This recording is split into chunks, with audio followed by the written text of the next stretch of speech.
所以这一课我们来看一下这个关于魔镜粉渐变的操作啊。魔镜粉渐变其实比较简单，我们只需要在这个色胶，这是我随便拿了一个甲片啊，拿一个黑色渐变甲片，你们也不用说非得渐变之后操作，也可以是任何一个晕染或者是渐变或者是土石色胶、透色胶等等之后去进行这一步魔镜粉的渐变实操啊，好吧？来，我们现在仍下去涂上一层磨砂封层，不是磨砂钢化封层，就是亮封免洗封层。毕竟咱魔镜粉一定是要在免洗后进行操作的嘛，对吧？所以先上一层免洗封层，照灯多久来着？想想还是20到30秒钟，20到30秒啊，不要超时了，超时了就蹭不上粉了。我摁个30，这个时候取魔镜粉，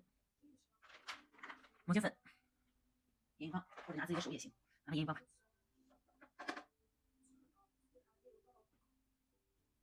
好了，我照23秒啊，照了23秒。来看，这个时候因为我们要的是指尖是重的，越往后后面是散的，魔镜粉渐变嘛，对吧？所以来，我们先去蘸取一点点粉，在指尖的地方去进行蹭粉，想要大概实色的位置到哪里，我们就蹭到什么地方。先把指尖的位置给它蹭满，大概什么形状，中间凹陷两边高还是什么样的。蹭好之后，不要着急，用一个这个眼影棒比较干净的这一面，把后面的地方咱去给它往后拉开。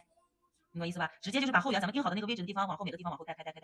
那带开之后，如果发现这个边比较实的，我们适当去点一点，但是不要用力蹭，然后再用这个干燥的这一面往后带开。好了，那这种魔镜粉的渐变效果就有了。这种呢，一般来说后缘它是有一点点散碎效果的。如果你能接受，你可以去操作这种；但如果你接受不了，你再去做这个的话，肯定自己看着就不舒服啊。但是魔镜粉渐变一定不像其他渐变一样刷的那么的浅。我扫一下浮粉，拿下给大家看一下。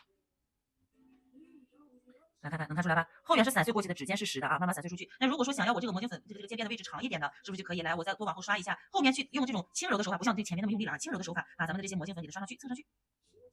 蹭好之后，后缘一定记得用干净的棉棒，就是没有那么多粉的那个眼影棒，后缘单独给它散开。好吧，这样做的这个魔镜粉渐变位置就会偏高一点点，对吧？就偏高一点点。但是这种做完整个感觉啊，它一般是配合其他的底色，不会在裸的甲面上操作。裸的甲面上，我那天做这个真的可不好看了啊，可不好看了，能看出来吧？一个小渐变效果。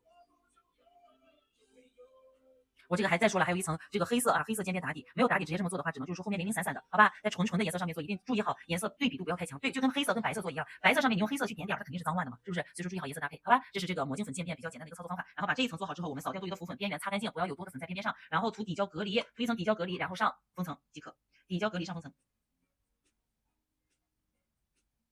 底胶包边，照灯结束之后封层即可啊。好了，大家回去试一下关于魔镜粉的渐变操作问题。